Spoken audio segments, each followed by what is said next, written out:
Hi வணக்கங்க. நம்ம நிறைய பேர் திருமலா வெங்கடாச்சலபதி போய் தரிசனம் பண்ணிட்டு வந்திருப்போங்க. அங்கே இருக்கிற ஒரு ஜீவ சமாதி ஒருத்தரோட பிருந்தாவனம் பற்றி நான் இங்கே இந்த வீடியோவில் சொல்லியிருக்கேன்.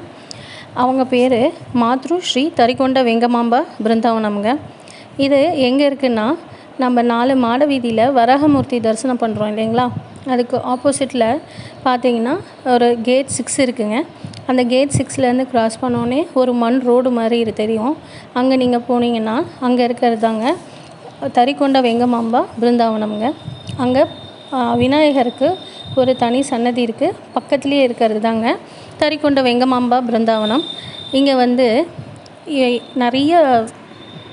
நிறைய டிவோட்டீஸ் வந்துட்டு போகிறாங்கங்க.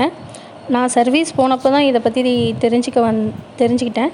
கிபி 18ஆம் நூற்றாண்டில் தெலுங்கு இலக்கியங்கள் படைத்து திருமலை வெங்கடவன் மீது பக்தி செலுத்திய வைணவ பெண்ணுங்க இவங்க அடியார்களில் ஒருத்தருங்க. நான் ஆந்திராவில் பிறந்தவங்க. அந்த ஊருக்கு தரிகொண்டா அவங்க பிறந்த ஊருங்க. அதனால் அவங்க பேரே தரிகொண்ட வெங்கமாம்பான்னு சொல்கிறாங்க. சின்ன வயசுலேயே இருந்தே திருமலை வெங்கடவன் மீது அளவில்லாத பக்தி கொண்டாங்கங்க.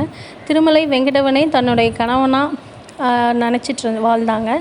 ஆயினும் அக்காலத்து வழக்கப்படி மிக சிறு வயதிலேயே பெற்றோர்களோட வற்புறுத்தலால் வெங்கடாச்சலபதி அப்படிங்கிறவரோட இவங்களுக்கு திருமணம் ஆச்சுங்க. இளம் வயதிலேயே கணவர் இறந்தபோது கூட சுமங்கலி பெண்களுக்கு உண்டான மங்கள சின்னங்களை அகற்றாது வாழ்ந்து வந்தாருங்க. திருமலை வெங்கடவனை தன்னுடைய கணவனாக கொண்டதால் இவர் இறுதி வரை மங்கள சின்னங்கள் கொண்டே வாழ்ந்தாருங்க. இவரோட பாடலோட கற்பூர ஆரத்தியோடும் நடை சாற்றும் வழக்கம் நடைமுறைக்கு வந்ததுங்க. இவ்வழக்கம் இன்றும் தொடர்ந்து ஏகாந்த சேவையில், அதாவது கோயில் நடை மூடப்படும் முன்னு செய்யும் உபச்சாரங்களில் இறுதியாக எடுக்கப்படும் கற்பூர ஆரத்திக்கு வேங்கமாம்பா ஆரத்தி அப்படின்னு பெயர் இருக்குதுங்க. திருமலையில் மேலும் இவருக்கு பெருமை சேர்க்கும் விதமாக திருமலையில் தரிசனம் பண்ண வரும் பக்தர்களுக்கு அன்னதானம் வழங்குறாங்க. அந்த இடம் பேரேங்க மாத்ரு ஸ்ரீ தரிகொண்ட வெங்கமாம்பாங்க. இவங்களை வந்து நம்ம மேலும் பெருமை சேர்க்கிற விதமாக இவங்களோட பெயரும் உருவமும் பொறித்த அஞ்சல் தலை வெளியிட்டிருக்கிறாங்கங்க.